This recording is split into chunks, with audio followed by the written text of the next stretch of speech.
आप देख रहे हो सच्ची घटनाएं। सच्ची घटनाओं के इस नए एपिसोड में एक बार फिर आप सभी का स्वागत है।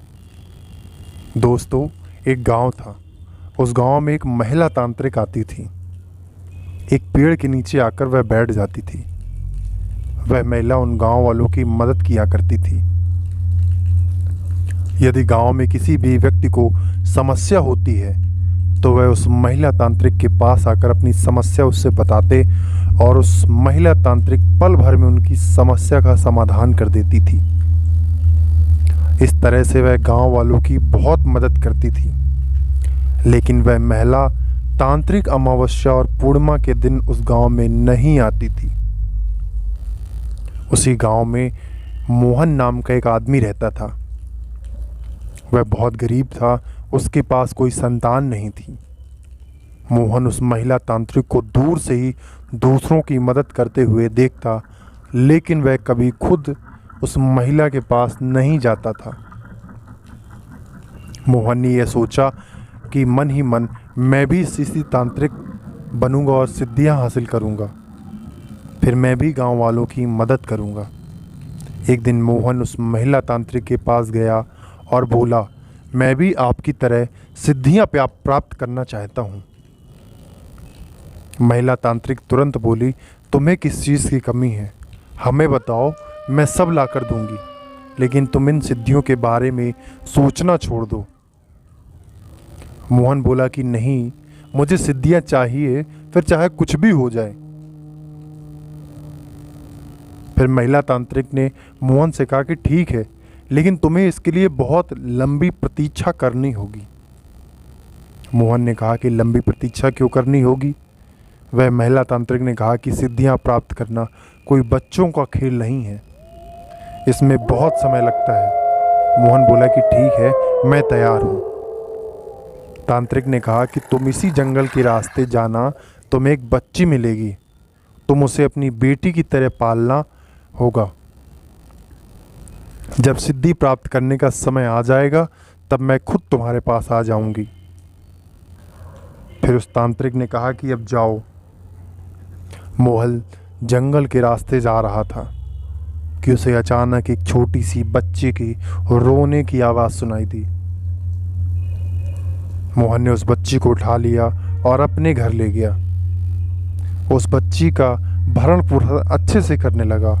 धीरे धीरे उस बच्ची से उसका लगाव बढ़ता गया। वह उसे अपनी बेटी की तरीके प्यार करने लगा, मानो वह उसकी खुद की बेटी हो। धीरे धीरे समय बीतता गया। अब मोहन की बेटी बड़ी हो चुकी थी। मोहन अपनी उस बेटी के प्यार में इतना खो गया था कि उसे अपनी सिद्धि के बारे में होश ही नहीं रहा। एक दिन वही महिला तांत्रिक मोहन के पास आई और बोली कि तुम्हारे सिद्धि प्राप्त करने का समय आ चुका है। कल तुम हमारे साथ जंगल में चलना और इस बच्ची के मनपसंद का हर एक सामान, यहाँ तक कि मिठाई भी लेकर आना।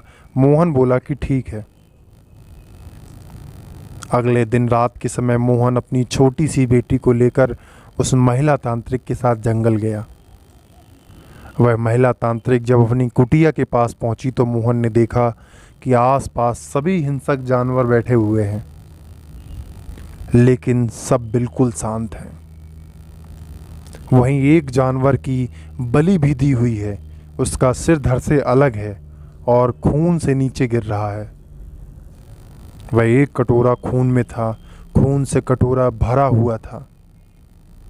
वह महिला तांत्रिक ने मोहन की बेटी को बैठने के लिए कहा तो वह वहीं बैठ गई।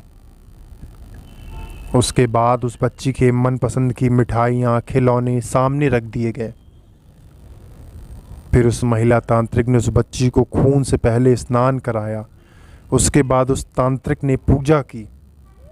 उसके बाद तांत्रिक ने बच्ची से कहा कि तुम्हारी कुछ खाने की इच्छा है, तो उसकी बेटी ने मना कर दिया।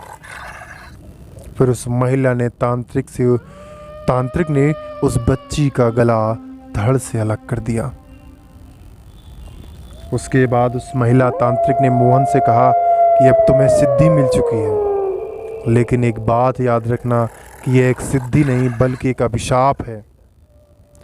अब तब तक तुम जियोगे तब तक इसकी आत्मा तुम्हारे साथ रहेगी।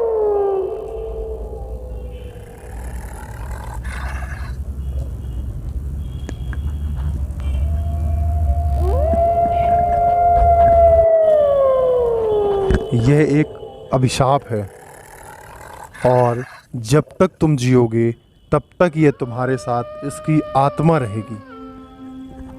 इसके साथ ही यह तुम्हारे हर प्रश्न का एक उत्तर देगी। अब तुम इसकी लाश को जंगल के बीचों बीच जाकर दफना दो। इतना सुनकर मोहन ने उस बच्ची की लाश को उसी जंगल के बीचों बीच दफना दिया। फिर मोहन अपने घर वापस चला आया, लेकिन मोहन को अब कुछ अच्छा नहीं लग रहा था। वह उस बच्ची को अपनी बेटी की तरीके पाल रहा था। अब उस बच्ची की आत्मा मोहन को परेशान करने लगी। मोहन डर के मारे इधर उधर भागता रहा। फिर देखते ही देखते वह पागलों जैसा बर्ताव करने लगा। फिर एक दिन उसकी मौत हो गई। दोस्तों, इस कहानी से हमें ये शिक्षा मिलती है कि हमें लालच नहीं करना चाहिए। रही बात सिद्धि प्राप्त करने की, तो दोस्तों सिद्धि प्राप्त करना और उसे जीवन भर संभालना इतना आसान नहीं है। इसलिए बहुत सोच समझ कर काम करना चाहिए। मुझे उम्मीद है आपको मेरी ये कहानी बहुत अच्छी लगी होगी। तो प्लीज़ वीडियो को लाइक करें और बहुत समय बाद ये वीडियो आई है तो प्लीज़ चैनल को सब्सक्राइब ज़रूर करें।